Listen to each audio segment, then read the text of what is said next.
नमस्कार, एबीपी गंगा देख रहे हैं आप। मैं अवधेश। इस वक्त बड़ी खबर आ रही है अयोध्या से। राम जन्मभूमि के पुजारी कोरोना पॉजिटिव पाए गए हैं। प्रधान पुजारी के शिष्य प्रदीप दास संक्रमित हैं। सुरक्षा में लगे 16 पुलिसकर्मी भी पॉजिटिव पाए हैं। तो ये इस वक्त की बड़ी खबर। राम जन्मभूमि के जो पुजारी हैं उन्हें कोरोना पॉजिटिव पाया गया है। और केवल इतना ही नहीं, सुरक्षा में लगे 16 पुलिसकर्मी भी कोरोना पॉजिटिव पाए गए हैं। और यही एक आशंका थी जो जन्मभूमि पर भूमि पूजन से पहले इस तरीके की स्थितियां ना बने, इसको टालने की कोशिश हो रही थी। अनुभव हमारे साथ जुड़ गए। अनुभव, ये एक चिंता वाली, परेशान करने वाली खबर है, क्योंकि पुजारी हैं, जो मुख्य पुजारी हैं, उनकी एक बड़ी भूमिका होगी भूमि पूजन में। देखिए बिल्कुल अवधेश, क्योंकि सारा जो कार्यक्रम होना है, प्रधानमंत्री उस दिन जब आएंगे तो वो सारा कुछ राम जन्मभूमि परिसर में ही होना है, जहाँ पर रामलला विराजमान है वहीं पर, उसी जगह पर सारा कार्यक्रम होना है।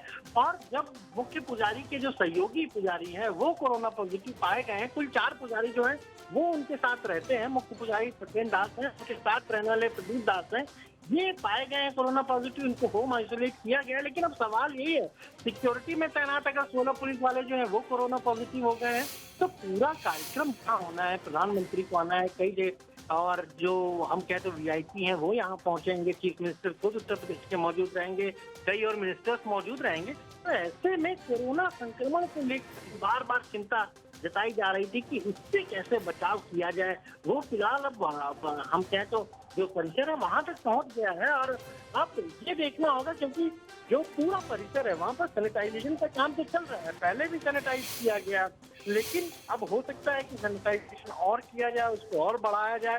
पर ये जरूर एक, जो भी लोग तैयारियों में जो एजेंसियां लगी हैं उनकी चिंता बढ़ा दी है इस खबर ने।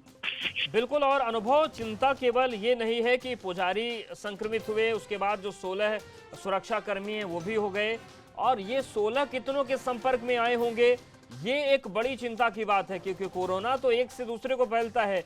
ऐसे में एक बड़ी समस्या वाली बात है, और लगता है कि समानांतर तौर से ये एक बड़ी चुनौती है, क्योंकि पहले से ही आतंकी हमले का, आतंकी साजिश का खतरा है, उसका इनपुट आया है। लेकिन कोरोना का खतरा आतंकी खतरे से कम नहीं है इस दौर में।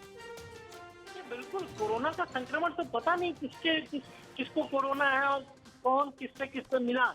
आप ये सोचिए, अभी 3 दिन पहले डिप्टी सीएम केशव प्रसाद मौर्य आए थे, वो भी जाकर उन्होंने दर्शन किया है, पूजा की है। उस दौरान क्या यही पुजारी थे? तो इस तरह तो बहुत सारे लोग जो है वो गए हैं वहां पर, उन्होंने पूजा पाठ की है।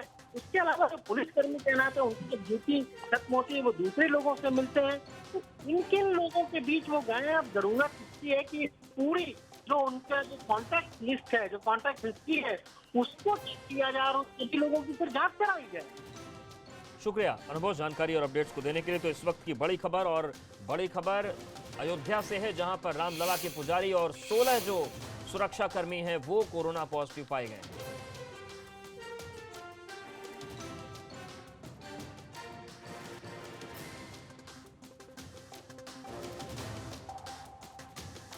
तो प्रधान पुजारी के शिष्य प्रदीप दास संक्रमित हुए। इसके अलावा 16 और सुरक्षा कर्मी हैं जो कोरोना संक्रमित पाए गए हैं।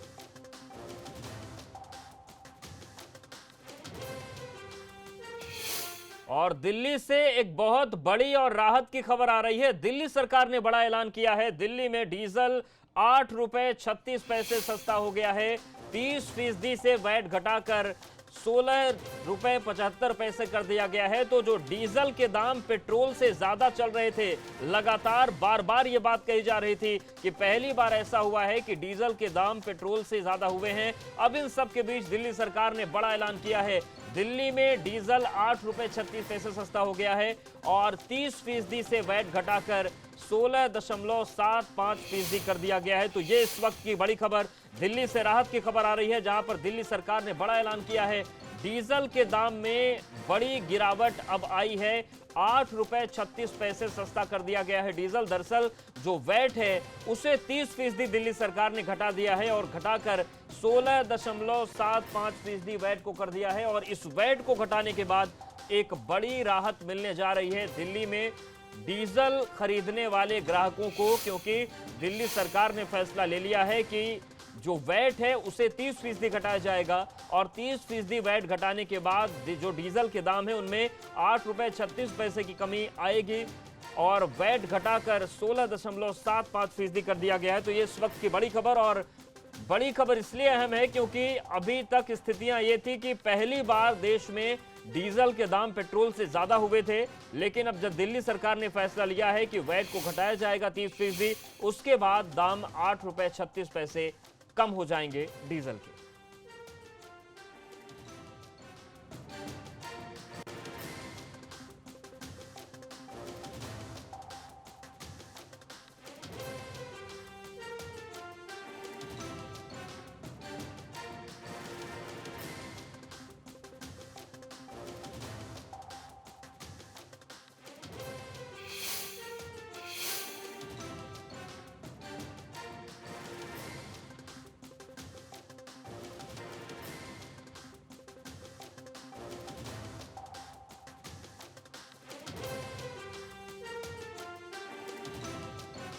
हुआ डीजल, दिल्ली में बड़ा फैसला दिल्ली सरकार ने लिया है और वैट में कमी की गई है।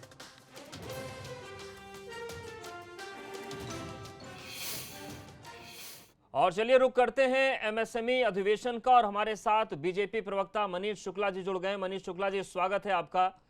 जिस तरीके से कोरोना के काल में स्थितियां गड़बड़ हुई और सबसे बड़ा संकट उन प्रवासी मजदूरों के सामने आया जिन्हें अलग अलग राज्यों को छोड़कर उत्तर प्रदेश में आना पड़ा, ऐसे में एमएसएमई को आधार बनाकर मुख्यमंत्री ने ऐलान किया कि 90 लाख लोगों को रोजगार देंगे। कितने हद तक कामयाब यूपी सरकार हो पाई उस काम में, और किस तरीके से एमएसएमई डिपार्टमेंट पूरा विभाग काम कर रहा है, और क्या उसके रिजल्ट बीते 3-4 महीने में आ रहे हैं सामने उत्तर प्रदेश में? देखिए, उत्तर प्रदेश में सूक्ष्म लघु और मध्यम उद्योग की लगभग 90 लाख इकाइयां हैं और सभी इकाइयों से अपेक्षा की गई कि एक अतिरिक्त रोजगार का सृजन हो। करीब 3.5 करोड़ लोग इन 90 लाख इकाइयों से जुड़े हुए हैं जी। और देश की जो कुल एमएसएमई इकाइयां हैं, उत्तर प्रदेश की हिस्सेदारी उसमें करीब 14% है। देखिए, कोरोना काल में सबसे बड़ा संकट भी इन्हीं इकाइयों पर था, एमएसएमई पे था। इसलिए जब केंद्र सरकार ने राहत की घोषणा की 20 लाख करोड़ की, तो लगभग 3 लाख करोड़ से ज्यादा राहत की घोषणा एमएसएमई सेक्टर में किया केंद्र सरकार ने। और उत्तर प्रदेश सरकार चूंकि पहले से तैयार थी, एक टर्मिनोलॉजी हम लोग यूज करते हैं, पूर्व योजना पूर्ण योजना।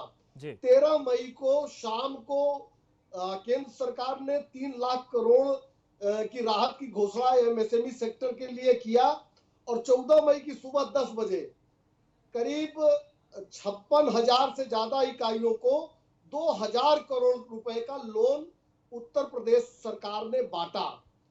और इस केवल एक दिन का जो कवायद थी, उससे ही 2 लाख रोजगार का सृजन हुआ। कोरोना काल में भी रोजगार का सृजन हुआ। और जब हमारी सरकार उत्तर प्रदेश में बनी, तब से हम इस बात के लिए प्रतिबद्ध थे कि जो स्थानीय उद्योग हैं वो बढ़े, जिससे जो रोजगार के लिए जो नौजवान कामगार अन्य प्रदेशों में जाने के लिए मजबूर होते हैं, उनको ठीक है, उनको प्रदेश में रोजगार मिल जाए, और आपदा को अवसर बनाने की कोशिश की और ऐलान किया कि जो लोग आए हैं उनको अब हम जाने पर मजबूर नहीं होने देंगे, प्रदेश में ही उनको रोजगार दिया जाएगा। हमारे साथ 2 खास मेहमान और जुड़ गए हैं चर्चा में। अनुराग भदौरिया जी, प्रवक्ता समाजवादी पार्टी, और सुरेंद्र राजपूत जी, प्रवक्ता कांग्रेस। आप दोनों का भी बहुत स्वागत है एमएसएमई अधिवेशन में।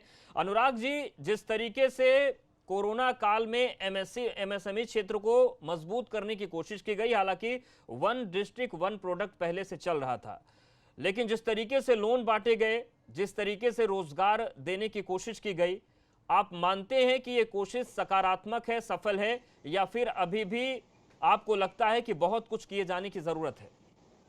देखिए, आप अच्छी तरह जानते हैं कि भारतीय जनता पार्टी मार्केटिंग करने में और माहौल बनाने में माहिर है। अगर रोजगार दे दिया होता, लोगों को रोजगार मिल गया होता, तो शायद लोग आज इतने परेशान नहीं होते और आत्महत्याएं ना कर रहे होते।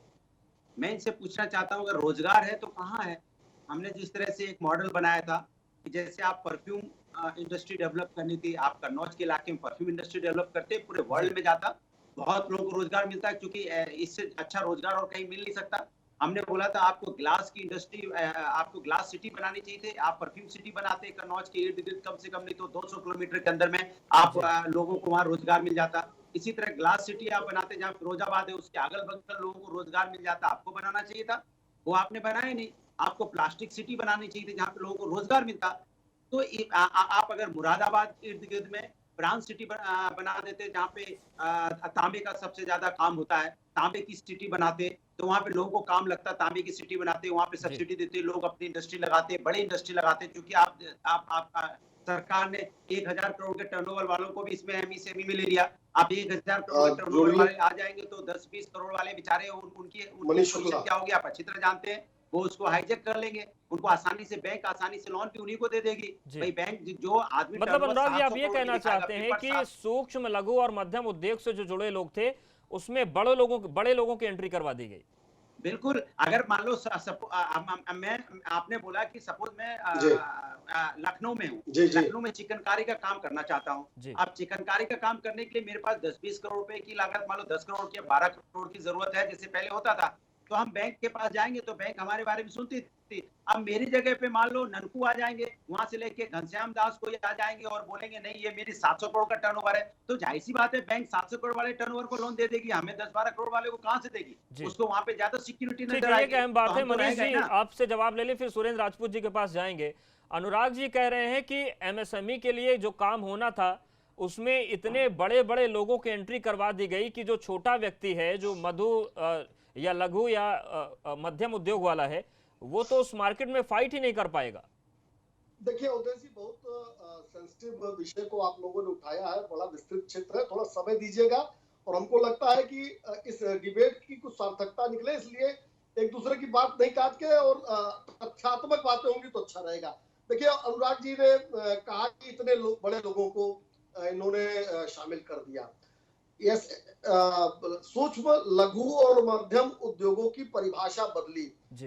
अनुराग जी की बातें मैंने बीच में नहीं सुना, मेरा फोन कट गया था, अंतिम 2-3 बातें मैंने केवल सुना है जी। लेकिन मैं उनको परिभाषा बता दूं कि सूक्ष्म उद्योग उसको कहेंगे 1 करोड़ निवेश या 10 करोड़ तक का टर्नओवर।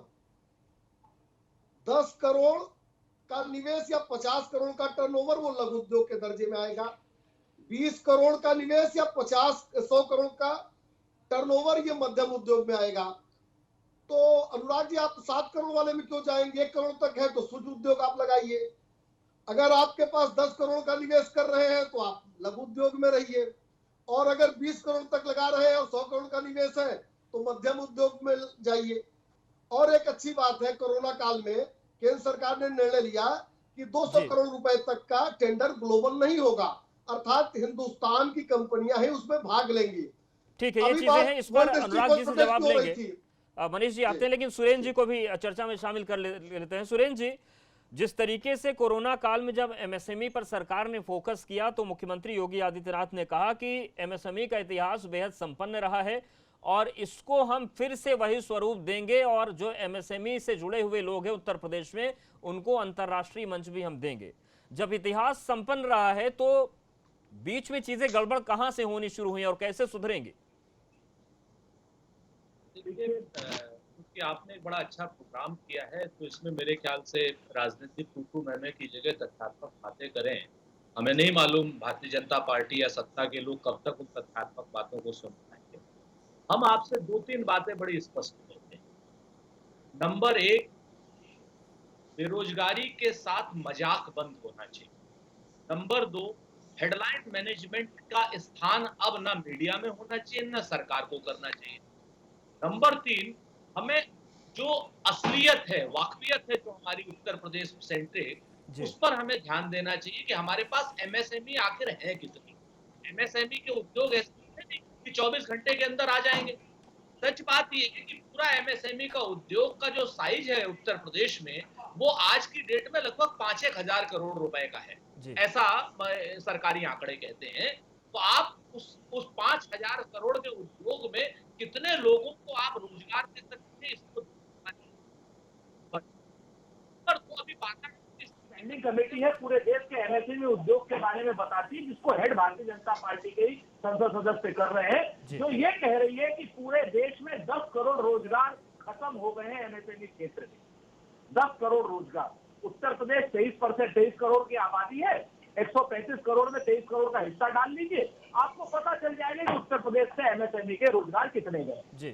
ठीक है ना? तो पहले ही हम 10 करोड़ के डेफिसिट में चल रहे हैं, 10 करोड़ रोजगार खत्म हो चुके हैं एमएसएमई का। दूसरा जो तथ्यात्मक जानकारी है, बात है, वो ये है, मैं आपसे बताऊं कि एमएसएमई में हर तीसरी एमएसएमई बंद हो चुकी है। ये भी मैं नहीं कह रहा हूं, सरकार कह रही है। हर तीसरी, आउट ऑफ 3 में से एक एमएसएमई में 33% बंद हो चुकी है। 33% बंद होने के कगार पर है। मात्र 33% एमएसएमई चल रही है, जिनको की मजदूरों की प्रॉब्लम हो रही है। वो आपके सामने है सारी चीजें। तो जिस राष्ट्र में और जिस राज्य में मात्र 5,000 करोड़ की एमएसएमई हो, उस 5,000 करोड़ की एमएसएमई में 66% ऑलरेडी बंद हो गई। बिल्कुल, ये एक बड़ा महत्वपूर्ण पॉइंट सुरेंद्र राजपूत जी आपने उठाया है कि 30% बंद हो चुकी हैं, लगभग 30% बंद होने की कगार पर हैं। अनुराग भदौरिया जी, ये एक जो आंकड़ा है ये वाकई परेशान करने वाला है, और अगर इतिहास अच्छा बनाना है, एमएसएमई का इतिहास अच्छा रहा, भविष्य अच्छा बनाना है, तो जो एक कोशिश की गई कि 56,000 उद्यमियों को लगभग 2,000 करोड़ का लोन बांटा गया, इससे आपको लगता है कि क्या स्थितियां बेहतर होंगी या फिर और किसी तरीके की मदद देने की जरूरत है एमएसएमई सेक्टर को? देखिए, आपकी नीयत अच्छी होनी चाहिए। आपको सरकार को ये तय करना पड़ेगा कि हमें एमएसएमई सेक्टर को डेवलप करना है, वहाँ के लोकल लोग हैं उनको आगे बढ़ाना है और हमें रोजगार यहाँ पे पैदा करना है। ये अगर भावनाएं सही होंगी तो ही आप काम कर पाएंगे। अगर आपकी भावनाएं होंगी कि हमने 4.5 लाख करोड़ का इन्वेस्टमेंट उत्तर प्रदेश में करवाया और यहाँ इन्वेस्टमेंट जो कहते हैं इन्वेस्टर्स जो समिट हुई उसमें पैसा पेपर में हुआ 4.5 लाख करोड़, 3 लाख करोड़ या करोड़ों लाख करोड़ के नीचे तो खैर भारतीय जनता पार्टी बात होती नहीं है। अगर आपने इन्वेस्टमेंट बाकी उतना अगर उत्तर प्रदेश में आज करवा दिया होता, आप सालों से आप ये इन्वेस्टमेंट समिट करा के बैठे हैं, तो हमें लगता है कि उत्तर प्रदेश डेवलप हो जाता। जब आपने वो पेपर में इतने लाखों करोड़ का इन्वेस्टमेंट समिट की जो आप तक धरातल पे नहीं दिखाई दिया, अब आपने जब इस तरह की कोरोना काल आया तो आपने एमएसएमई की बात की, तो मैं तो सीधी सी बात करता हूँ ना, बहुत सीधा फॉर्मूला है भाई। लखनऊ के अंदर में चिकनकारी है, आप बताइए चिकनकारी के लिए आपने क्या किया, क्या सिस्टम बनाया, क्या वहाँ पे लोगों को फंडिंग की, क्या पैसा दिया, कितने लोगों को दिया, कितने लोगों का वहाँ पे रोजगार पैदा हुआ, नया रोजगार, आप डाटा दे दीजिए मुझे। आप वहाँ उस लखनऊ से आगे बढ़िए, 100 किलोमीटर आगे चलेंगे, आप वहाँ पे सिटी डेवलप करते जो देश में नहीं विदेशों में ही बिकता, एक्सपोर्ट भी होता, परफ्यूम सिटी डेवलप हो जाती है। आप बताइए उसके ऊपर आपने कितना काम किया, कितने लोगों को रोजगार दिया। उससे आगे जाते हैं आप उत्तर प्रदेश के अंदर में, आप पश्चिम में घुसते तो आपको वहाँ पे मुरादाबाद मिल जाता, वहाँ पे आप जानते हैं ब्रॉन्ज की सिटी है, वहाँ पे अच्छी नहीं, उसके पहले ही आपको वहाँ मिल जाता, फिरोजाबाद मिल जाता, तो आप वहाँ पे ग्लास की इंडस्ट्री डेवलप कर देते, इतनी अच्छी इंडस्ट्री डेवलप कर देते, वहाँ पे लाखों लोगों को रोजगार मिल जाता और हमारा भी देश का नाम होता। और वन डिस्ट्रिक्ट वन प्रोडक्ट शायद इन्हीं चीजों को बढ़ावा देने के लिए शुरू भी किया गया था। उससे भी आगे बढ़ते अगर आप मुरादाबाद। मनीष जी, वही बात तो अनुराग जी कह रहे हैं कि अगर जो आपका जिला जिस चीज के लिए जाना जाता है, अगर उन चीजों पर बेहतर काम हो जाता तो फिर कोरोना काल में और जिस तरीके की मेहनत हो रही है वो पहले हो जाती तो स्थिति बदल चुकी होती अब तक। देखिए आज